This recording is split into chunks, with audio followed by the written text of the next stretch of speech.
আমি বিশেষ কোনো সিটকেই মুর্শিদাবাদের চ্যালেঞ্জিং হিসাবে দেখছি না। তৃণমূল কংগ্রেসের কাছে মুর্শিদাবাদের সব সিট চ্যালেঞ্জিং হবে, এটুকু বলতে পারি। তৃণমূল কংগ্রেস রাজ্যের শাসক দল, তাদের মুর্শিদাবাদ জেলায় তাদের যারা নেতৃত্বে আছে, যাদেরকে নতুন করে আবার দায়িত্ব দিয়েছে, তারা কতটা চ্যালেঞ্জের মুখে পড়বে, সেটা তারা কিভাবে মোকাবেলা করবে সেটা তারা ভাবুক। আমি মুর্শিদাবাদের কোনো সিট আজকের দিনে আমার কাছে কোনো চ্যালেঞ্জিং এর বিষয় না।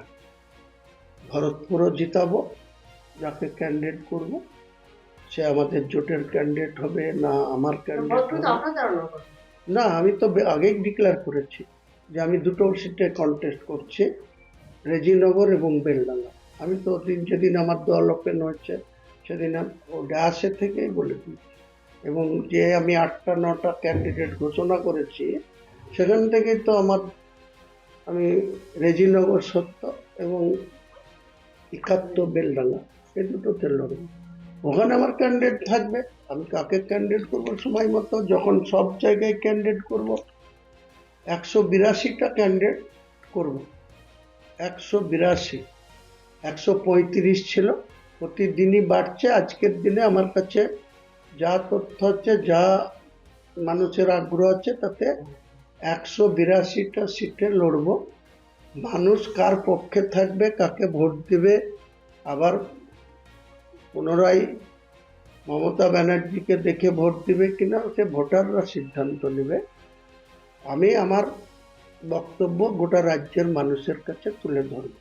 আমার মূল টার্গেট মমতা ব্যানার্জির এই মিথ্যাচার, মুসলিম কমিউনিটির সঙ্গে বিশ্বাসঘাতকতা করে, অথচ আমাকে তিনি বিশ্বাসঘাতক বলছেন। যদি দল চেঞ্জ করার জন্য, নতুন দল করার জন্য যদি আমি বিশ্বাসঘাতক হই, তাহলে মমতা ব্যানার্জি ট্রিপল বিশ্বাসঘাতক।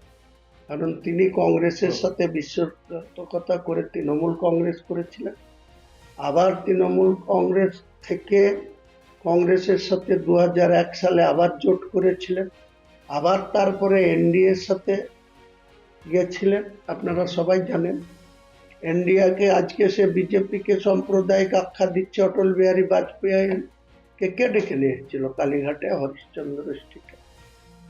মমতা ব্যানার্জি। তো তার মা গায়ত্রী ব্যানার্জিকে অটল বিহারী বাজপেয়ী পায়ে হাত দিয়ে প্রণাম করেছিল মমতা ব্যানার্জি নিজে তার সঙ্গে।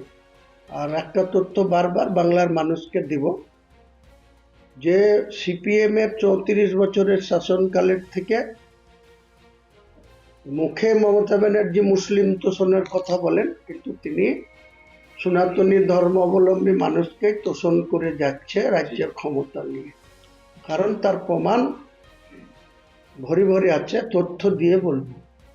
কারণ যেদিন 13ই মে 2011 34 বছরের বাম সরকারের পতন ঘটেছিল, সেদিনকে ছিল 558টা বাংলায় RSS এর শাখা অফিস। আজকে সেই শাখা অফিস মমতা ব্যানার্জির মানে সমর্থনে,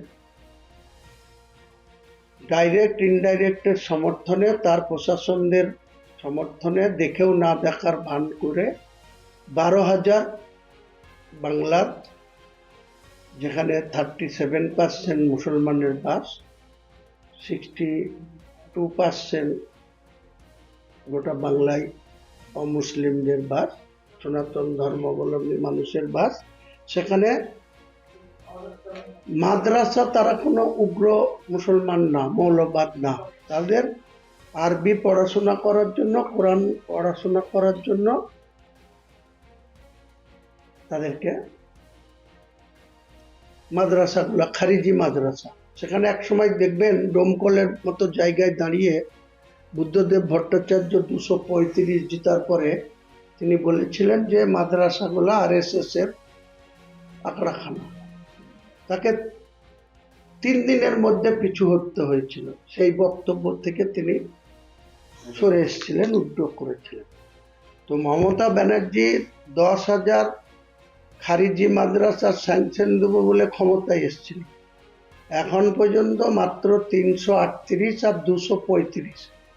তাহলে সংখ্যাটা কত হয়? 350 করে হলে 700, তাও না 600 কত হয়? এই মাদ্রাসাগুলা তাও আবার কৌশল করে আনএডেড কথাটা লিখে রেখেছে। আন কথাটা সরিয়ে দিলেই এই মাদ্রাসার 45,000 ছাত্রছাত্রী মিড ডে মিল পেত, যারা সবই মুসলমান, এবং 2,500 শিক্ষক, তারাও 20 থেকে 25,000 টাকা স্যালারি পেত। তারা মাত্র 5,000 6,000 টাকা করে স্যালারি দেওয়া হয়। মিড ডে মিলের জন্য পথকুকুরকে মিড ডে মিল খাওয়ানোর নির্দেশ আসছে কেন্দ্র সরকার থেকে, আর রাজ্য সরকার সেটা ইমপ্লিমেন্ট করছে।